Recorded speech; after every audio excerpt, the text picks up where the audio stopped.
El cuerpo mental o mente razonadora. Para los estudiantes de ocultismo que han estudiado cosmogénesis y antropogénesis, he de decir que lo mismo que las jerarquías superiores fueron despertando los tres aspectos del triple espíritu a la vez que nos daban el germen de los cuerpos físico, vital y de deseos a través de los tres periodos de involución pasados, asimismo nos han dado el germen de lo que hoy llamamos mente, nos lo dieron en la época atlante del presente periodo terrestre. Antes de la época atlante, el hombre actuaba según sus instintos y deseos animales. Por eso, cuando recibimos este germen mental de manos de los señores de la mente, no fue fácil manejarlo, porque el hombre se dejaba llevar casi totalmente o totalmente por el cuerpo de deseos, que es el gran tentador y el que también nos impulsa a la acción. Sin embargo, se puede considerar ese momento como el verdadero nacimiento del ser humano. Desde entonces comienza su evolución y da por finalizada su involución en la materia. A raíz de obtener la mente fue cuando nos individualizamos y comenzamos a autoobservarnos, a comprender que éramos unos individuos separados de los demás, que había un yo, fue el despertar de ese yo consciente separado de lo demás, que se podía considerar entonces como un no yo. La mente no está enfocada de manera que muestre lo que el espíritu manifiesta. Las imágenes del espíritu son borrosas. Por eso necesitamos la experiencia física para facilitar la comunicación y manifestación del espíritu en el mundo físico. Lo más que podemos hacer es dar forma a lo que recibimos, porque la mente está en su estado mineral. O sea, no podemos dar vida ni sentimientos a las formas. Será en el próximo periodo, según la cosmogénesis en ocultismo, en el periodo de Júpiter, cuando podamos dar vida a las formas creadas aquí, en lo que hoy es el reino mineral para nosotros. En el siguiente periodo, que es el periodo de Venus, esas mismas formas ya con vidas, o sea, crearemos las formas vivientes, pero les daremos sensibilidad, le daremos sentimiento, que es el estado en el que están los animales hoy. Y por último, en el último periodo llamado de Vulcano, pues ahí lo que haremos con lo que hoy es el mineral, la vida que anima el mineral, será añadir la mente para que esas formas sean pensantes como nosotros lo somos ahora. Fue gracias a la adquisición de la mente como nació el ego, y gracias a ella también alcanzará el desarrollo previsto. A partir de entonces y hasta ahora la mente ha evolucionado muy poco. Es una especie de nube que envuelve y compenetra la parte superior del cuerpo en la mayoría de las personas, de los humanos. Pero es por medio de la mente como el yo superior enfoca la conciencia en el mundo físico y como se ha reconocido también a sí mismo como un yo. De esta forma adquiere conocimiento y evoluciona ese yo, ese ego, el yo superior, gracias a la mente, a poder enfocar su conciencia a través de la mente en los cuerpos hasta llegar al cerebro etérico y cerebro físico y por lo tanto tomar conciencia del mundo físico. La adquisición de la mente no solo sirvió para que el yo se hiciera autoconsciente, sino que además fue el medio por el cual se diferenciaron el conocedor del no yo o personalidad. O sea, el yo se individualizó y comenzó a diferenciar lo otro, lo que hoy llamamos personalidad. En aquella época pues era más bien un instinto animal y las acciones brutas, por decirlo así. A partir de ahí el yo se diferencia del mundo externo y comienza a discernir entre su propio mundo que también es el interno, y los objetos que le rodean respecto al yo, como estamos hablando. Desde ese momento y hasta ahora, la autoconciencia nos permite saber que, como yoes individuales que somos, pertenecemos a algo superior, que algún día lo alcanzaremos, llamémosle Dios o como quiera llamarle cada persona según su religión o filosofía. Para poder obtener la mente o cuerpo mental tuvimos que hacer un desarrollo previo como vidas grupales evolucionantes bajo la dirección de un espíritu grupo. Pero a partir de la adquisición del átomo simiente y gracias a la ayuda de elevados seres que ayudaron a la humanidad, comenzamos a utilizarla como un cuerpo más, como un vehículo más. Aunque ya he dicho que en realidad es el foco que necesita el ego, el yo superior, para enfocarse, para manifestarse y adquirir conocimiento del mundo físico y de sus otros cuerpos. Con los otros cuerpos también tiene su átomo simiente, y este átomo es el núcleo reencarnante en cada vida para dar la nota clave de su desarrollo a la hora de atraer materia mental en su descenso, el descenso que hacemos por los diferentes mundos hasta renacer en un cuerpo físico. Podríamos decir que en este átomo está el resultado de las experiencias de las anteriores vidas. Por eso se dice que la mente actual es el resultado de haber pensado en el pasado, desde que nos dieron su germen hasta nuestros días. Es decir, lo que nos impacta del exterior es modificado por nuestra mente como análisis y respuesta, pero a su vez nuestra mente se desarrolla y adquiere conocimiento. Sin embargo, como la mente no está aún totalmente desarrollada, ni muchísimo menos, las imágenes que nos ofrece no son reales, como tampoco real el mundo físico desde el punto de vista del triple espíritu, o sea, desde el punto de vista de ese yo superior. Es real solamente para nosotros como personalidad, con nuestro cerebro físico. Y porque no tenemos otros sentidos que los que conocemos. Pero fuera del cuerpo físico, el mundo físico en realidad no es real. El mundo real está mucho más arriba, en los mundos superiores e invisibles. El cuerpo mental o la mente se desarrolla vida tras vida. Así, en las personas poco evolucionadas apenas visible, es muy poco visible a la luz de la clarividencia, y en los más evolucionados se hace grande y se aprecian ciertos colores, formas y sonidos como efecto de las vibraciones causadas por el ego en la materia mental. El ego está por encima de lo que llamamos mente, de la materia que forma nuestra mente, materia del mundo del pensamiento. La acción del ego sobre esa materia causa una vibración, unos colores, un sonido. Por tanto, el desarrollo de la mente irá unido al espiritual si el individuo se interesa y se esfuerza por pensar en temas abstractos y por el estudio y práctica de filosofías elevadas, así como por todo lo que nos hace más fraternales, más espirituales, más humanos. La mente nace a los 21 años, o sea, se termina de formar a los 21 años. Su formación es desde el primer momento, o sea, comenzamos a traer la materia desde que renacemos aquí en el mundo físico, al fin y al cabo, pero su formación más íntegra, más completa y más rápida se hace desde los 14 hasta los 21 años. Alcanza su completo desarrollo a los 28 años, junto al éter reflector, el cuarto éter del cuerpo etérico, que está relacionado con la memoria y con todos los aspectos mentales.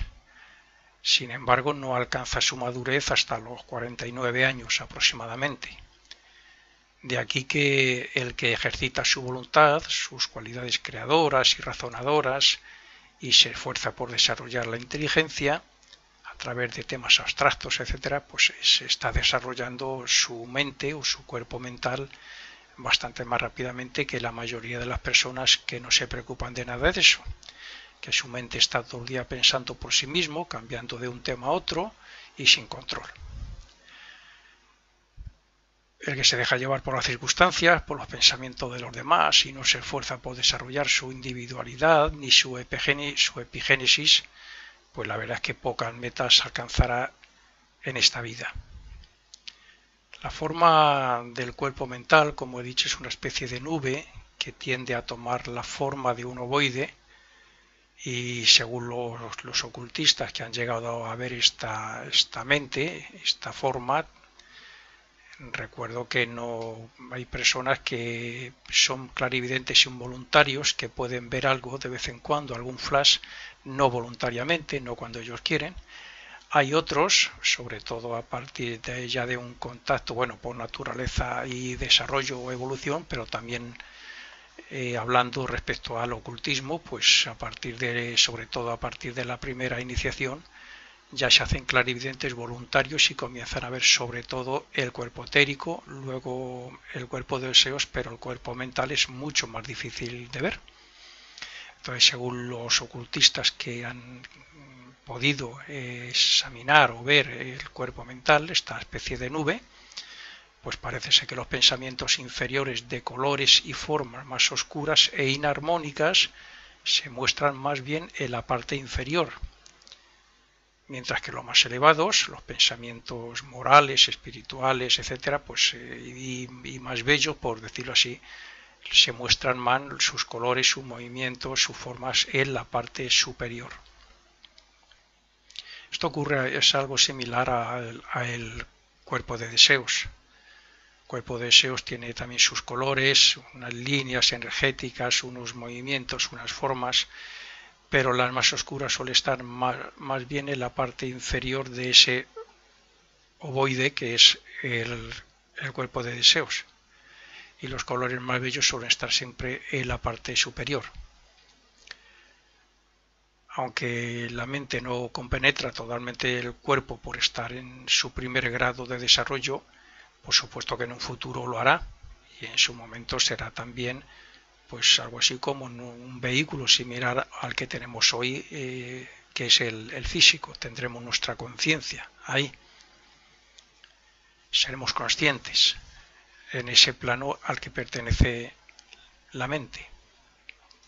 Actualmente la mente es todavía muy débil ante el cuerpo de deseos, porque la domina, digamos, la influye demasiado y la inclina hacia los deseos, los vicios, los hábitos, etcétera.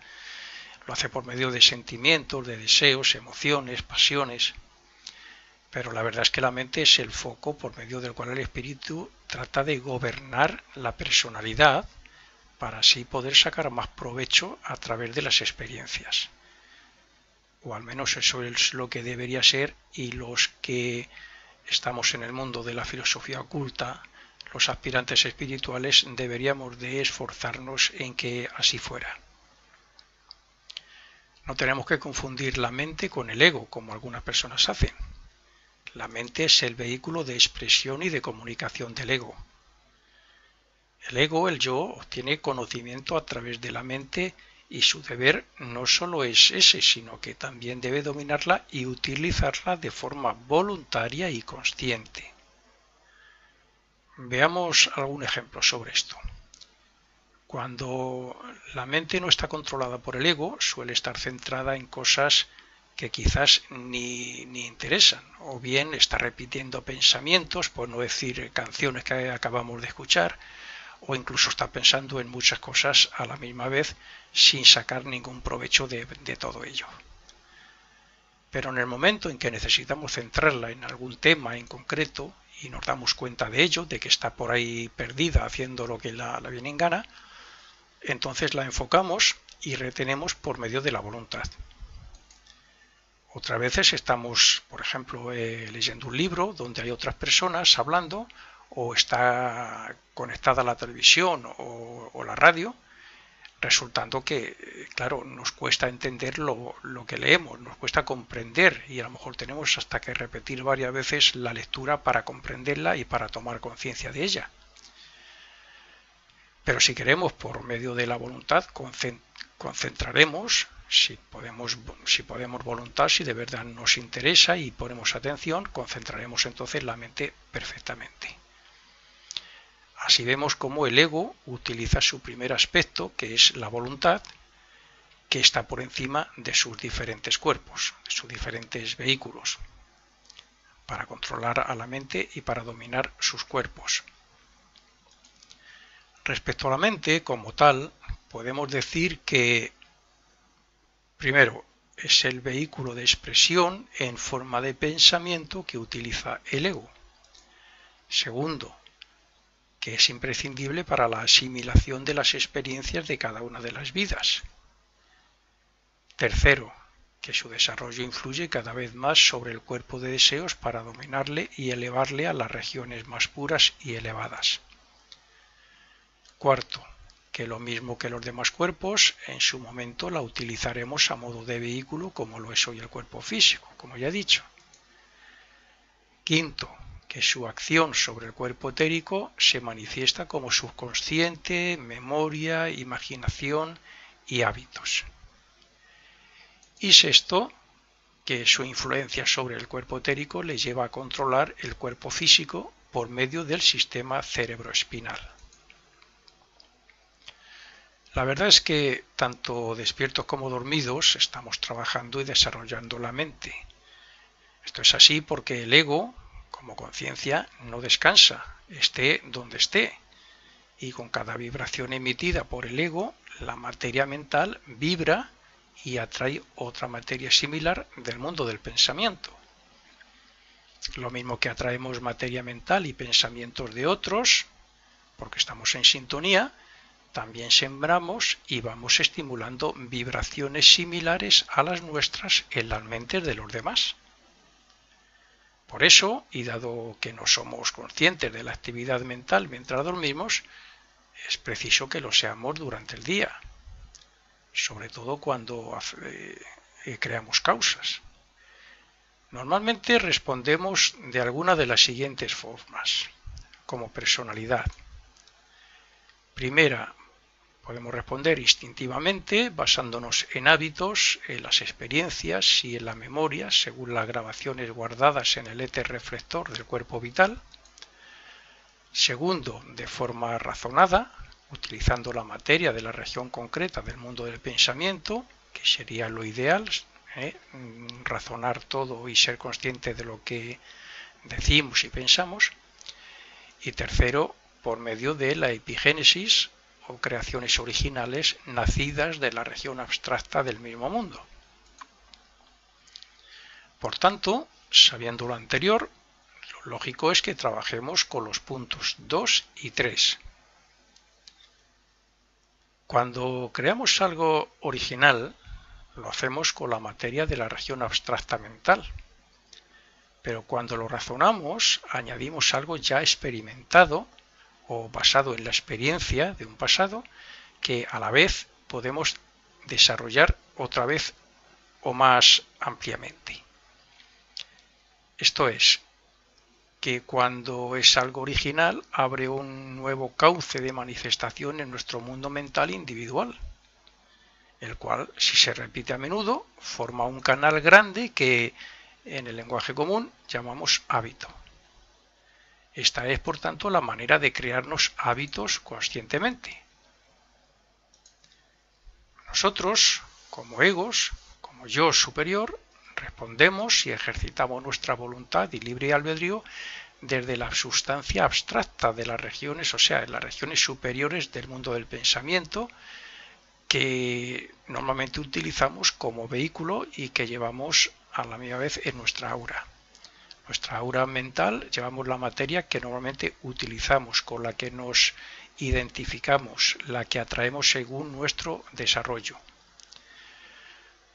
De esto podríamos decir que, lo que bien podríamos llamar el cuerpo causal, es donde nos encontramos como yo y cercanos a nuestro primer nuestra primera herramienta, que es la mente.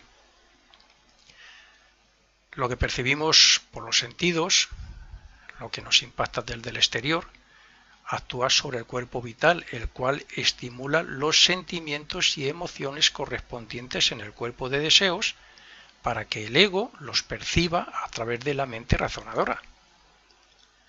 De estos impactos externos sacamos nuestras conclusiones en esa región abstracta, o sea, donde está el yo, y las transformamos para que por medio de la voluntad luego tomen forma mental en la región concreta del mundo del pensamiento, tomen una forma concreta y se manifiesten de alguna de las siguientes maneras. Por ejemplo, se puede manifestar sobre el cuerpo de deseos, donde si queremos dar una respuesta inmediata, despertará el sentimiento o deseo adecuado para después tomar la vitalidad necesaria del cuerpo vital y pasar a la acción en el mundo físico por medio del sistema nervioso y muscular. Esta respuesta puede ser instintiva, impulsiva e irrazonada o incluso por hábitos, simplemente. Otra manera de manifestarse es si el motivo no es suficientemente importante como para pasar a la acción como respuesta, lo que nos viene, pues entonces esas ideas que nos puedan venir o imágenes se proyectan sobre el éter reflector, donde, o sea, lo que es el asiento de la memoria, para que en un futuro pues puedan ser utilizadas junto a otras creaciones posteriores de la misma naturaleza. Estas imágenes pueden ser también dirigidas voluntaria y conscientemente hacia otra persona, bien sea en forma de sugestión o de telepatía. De cualquier forma, cuando la misión encomendada a esos pensamientos se ha cumplido, o cuando se agota su energía en los intentos por penetrar en la mente de otra persona, pues entonces vuelven a su creador, vuelven a nosotros, trayendo consigo el recuerdo de la experiencia que hayan tenido en la atmósfera mental y entre las personas donde hayan estado o junto a la persona que haya estado. Meditando sobre lo dicho en este párrafo, pues es conveniente saber y recordar que nuestra mente es el resultado principalmente de la forma de pensar y de las creaciones mentales de las vidas pasadas. Por eso mismo debemos estar atentos a lo que piensa la mente para rechazar lo negativo que nos pueda venir del exterior y alimentar lo bueno a la vez que aumentamos su poder. La mente es el resultado de las vidas pasadas porque es lo que extraemos, esa quinta esencia de las experiencias de cada vida, ese resumen lo vamos uniendo vida tras vida. Y ahí está la sabiduría, ahí está la consciencia, ahí están cosas que ahora aquí no nos acordamos, pero que sí están ahí. Y entonces la mente en realidad es también un resultado de todo eso, como lo es, por ejemplo, el karma.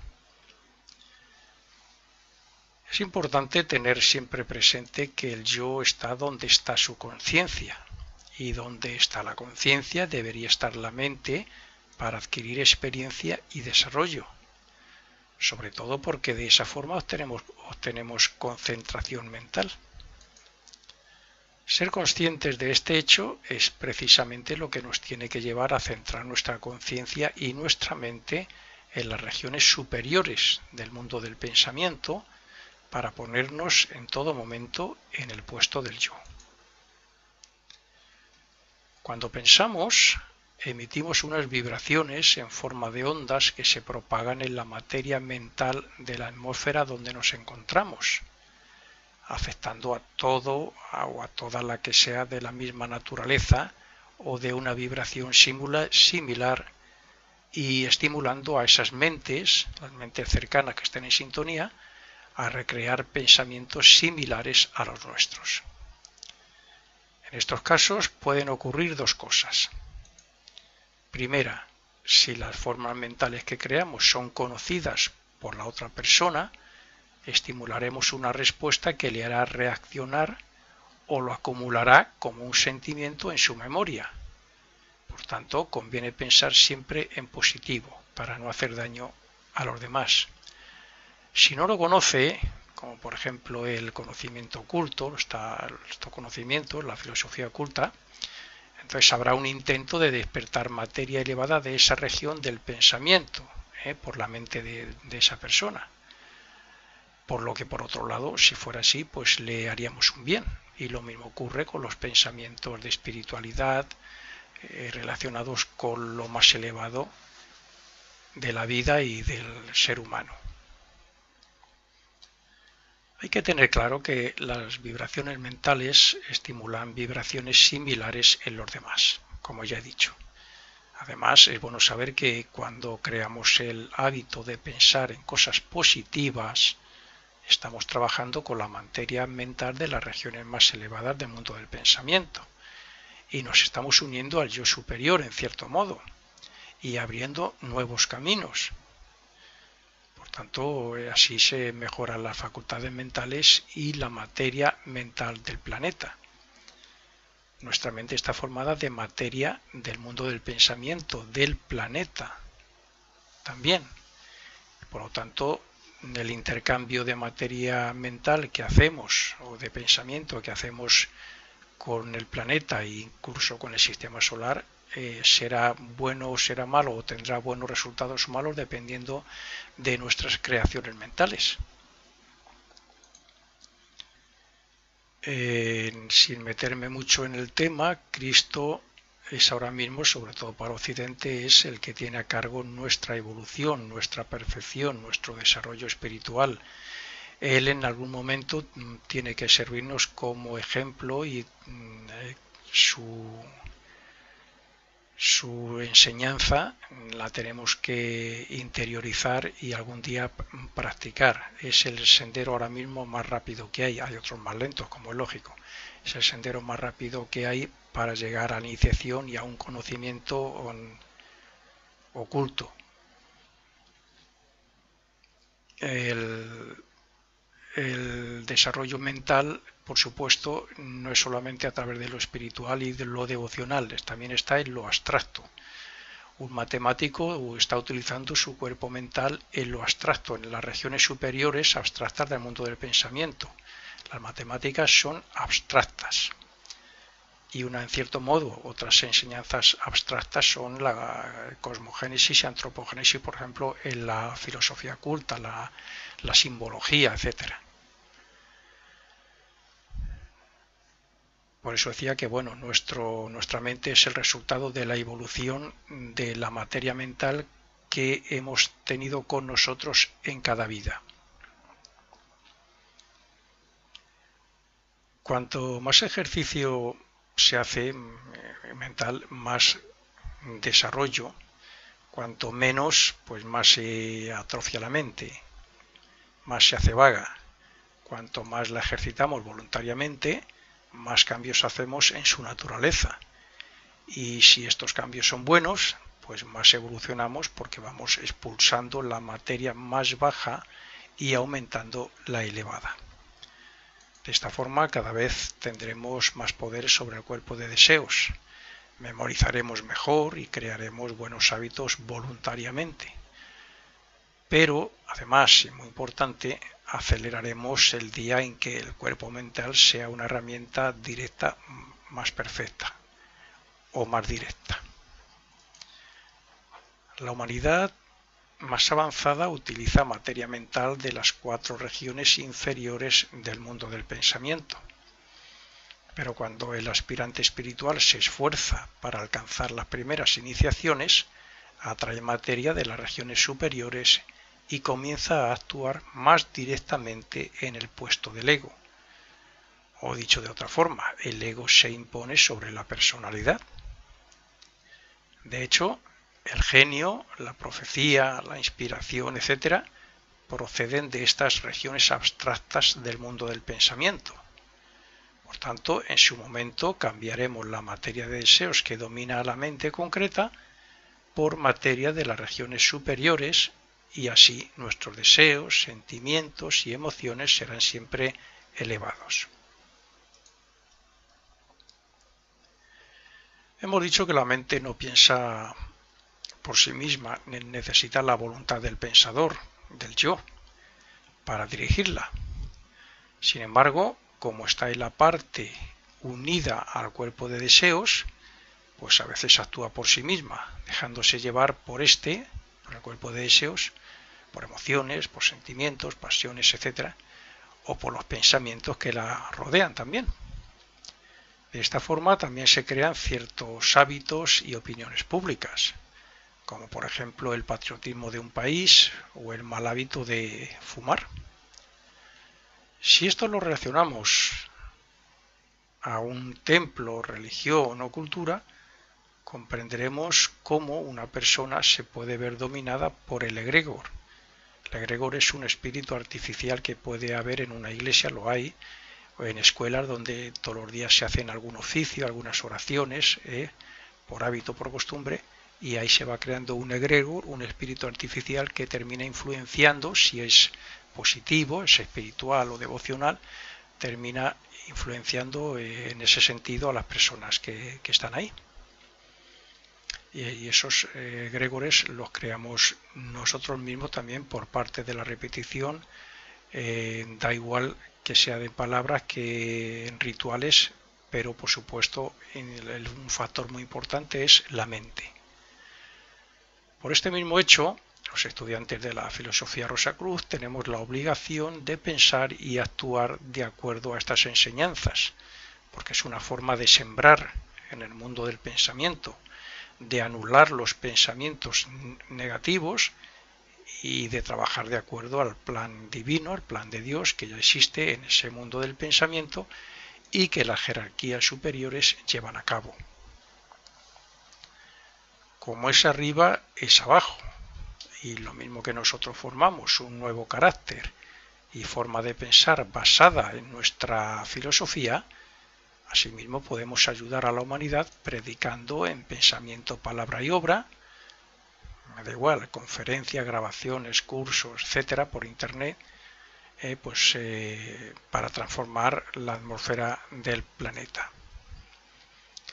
Es cierto que después de la muerte, en el mundo de deseos, extraemos la quinta esencia de nuestra vida pasada, lo que indica que renacemos con nuevas y mejores posibilidades y oportunidades. Pero si de verdad queremos avanzar en todos los sentidos, tendremos que comenzar por controlar la mente para que ésta sea el mejor instrumento, la mejor herramienta del ego. Si nos esforzamos en pensar positivamente y en meditar en lo abstracto y elevado, iremos desechando por inanición la materia relacionada con el materialismo, con lo negativo, con lo terrenal, con lo pasional, con lo que nos domina y nos lleva por donde no deberíamos de ir, pues se irá desechando, a la vez que atraeremos por otro lado materia que espiritualizará nuestros vehículos y, como he dicho, practicamos ejercicios, rituales espirituales, oraciones, etcétera. De esta forma no solo creamos un mejor destino futuro, sino que además el cuerpo mental, la mente, con su forma, en la próxima vida será básicamente más espiritual, tendrá otros colores más elevados, más bellos, la vibración más elevada, etcétera, más grande.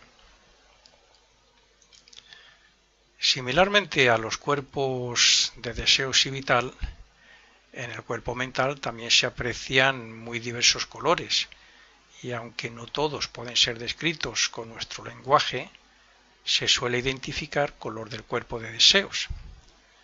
Por ejemplo, el color naranja suele representar el orgullo, el amarillo el intelecto, el azul y violeta pues la religiosidad, la espiritualidad, algo así. El rojo es igual a la ira o la cólera, ¿no? El marrón representa el egoísmo, el gris el miedo, el rosa el afecto. La vibración y así el aspecto brillante y burbujeante de un aura pues da a entender que hay alegría y felicidad en esa persona. Y así, pues bueno, pues se podría decir muchas más cosas. Pero no solo se puede apreciar eso en el cuerpo mental. Por otro lado, un clarividente también puede ver las formas de pensamiento que salen de él y que sirven de vehículos a cierto tipo de elementales. Estas formas se diferencian según sean, o sea, según sean precisas o claras, geométricas, de formas bellas, concretas, asimétricas o al contrario, sean feas, opacas, con colores tristes, etc. Ya hemos dicho que la mente, que es el medio por el que el ego se enfoca en la personalidad, está muy influenciada y dominada por el cuerpo de deseos y que ha adquirido cierta independencia en su actividad. Por tanto, no es fácil de gobernar, sobre todo cuando se centra de una forma repetitiva en una frase u objeto o hecho. Para vencer a la mente, ante un caso de esos, es necesario trabajar con sus mismas armas, o sea, con la repetición. De esta forma creamos un nuevo hábito basado en lo que nosotros queramos. Podemos crear un hábito bueno o malo, pero en este caso el ejemplo que ponemos sería bueno. Que por lo general, bueno, pues si es positivo en bien de elevados ideales, prácticas en esos elevados, oraciones, buenos hábitos, en ejercicios y cualquier cosa así de esas, pues como he dicho, sería un hábito que incluso nos recordaría que todos los días lo tenemos que practicar, aumentaría esa aura, ese cuerpo, los colores se harían más brillantes, sus vibraciones más elevadas, sus colores más bellos, etc. Pero hay otra cosa más importante también, y es que para luchar contra determinados pensamientos debemos tener en cuenta los sentimientos. Si queremos evitar los malos pensamientos contra alguien, debemos eliminar los malos sentimientos contra él. Normalmente, si vemos a alguien, nos puede venir un pensamiento sobre esa persona. Si hemos tenido algún problema y terminamos mal con él, despertará un sentimiento posiblemente malo o una emoción o un deseo malo contra él. Si no le vemos y resulta que nos encontramos o nos llega un recuerdo de él, algo que tenemos guardado en la memoria sobre él, que nos pasó con él algún problema que tuvimos, entonces como es algo que surge de dentro, pues ese algo que ha surgido de la memoria lo que hace es despertar también un sentimiento, un mal deseo contra él, y ese sentimiento puede a su vez estimular a la mente para que cree pensamientos. Por lo general también la línea que suele ocurrir en estos casos, que se suele llevar, es que también sería contra la persona, excepto que nosotros seamos dueños de la mente y la controlemos, lo evitemos y por tanto lo cambiemos. Por otro lado, tampoco debemos pensar en esa persona, sino olvidarnos de ella, en un caso de que tengamos algo malo y nos vengan cosas contra él. Olvidarlo para que los pensamientos mueran de inanición. Pero si aún así no podemos evitarlo, tenemos otra solución. Y es que en vez de pensar en sus defectos, que sirven de crítica y de malos sentimientos, malos pensamientos y tal, bueno, pues lo que deberíamos hacer sería pensar en sus virtudes, si las conocemos, o buscarlas, o imaginar que las tiene y centrarnos en ella. Es una manera de olvidar lo que se tenga contra otra persona. Otra forma de dominar una mente centrada en algo que no queremos es actuando indiferentemente hacia el motivo que sea o centrando la mente en algo positivo que nos satisfaga intelectual o espiritualmente.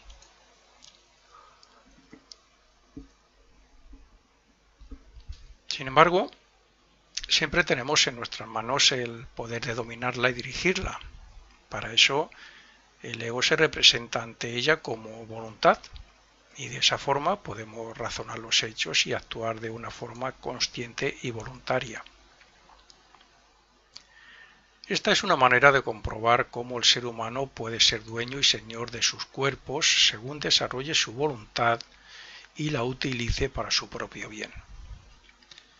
Que decir tiene que según sean sus creaciones, así será lo que lleve consigo en su aura, y a lo que tendrá que hacer frente después de la muerte. Por eso se dice que si buscamos el reino de Dios y su justicia, todo lo demás se nos dará por añadidura. El cerebro no piensa por sí mismo, es simplemente el instrumento físico que necesita el ego para expresarse a través de la mente, a su vez, claro, en este mundo material, en este mundo físico. El ego es el verdadero pensador, y lo era incluso antes de tener cerebro, pero hasta que no tuvo la mente no pudo pensar de forma individual y reconocerse a sí mismo como un yo. El cerebro está compuesto casi de la misma materia que otras partes del cuerpo. La única diferencia o variación es que el cerebro tiene fósforo, cuya cantidad de éste está relacionada con el desarrollo intelectual y espiritual del individuo. Sobre este cerebro se imprime el pensamiento de varias formas diferentes. Veamos 3 de ellas y con esto terminamos la primera parte. Se imprime cuando el pensamiento se rodea de materia de deseos con intención de manifestarse en acción en el mundo físico y lo hace por medio del éter reflector y de la sangre. Segunda, los mensajes que proceden del espíritu de vida, que llamamos la memoria supraconsciente y que pasan directamente del espíritu de vida al éter reflector del cuerpo vital. Y también se imprime por otros mensajes del espíritu de vida que llegan al corazón y que luego pasan al cerebro. Y con esto terminamos la primera parte de este cuerpo mental o mente razonadora.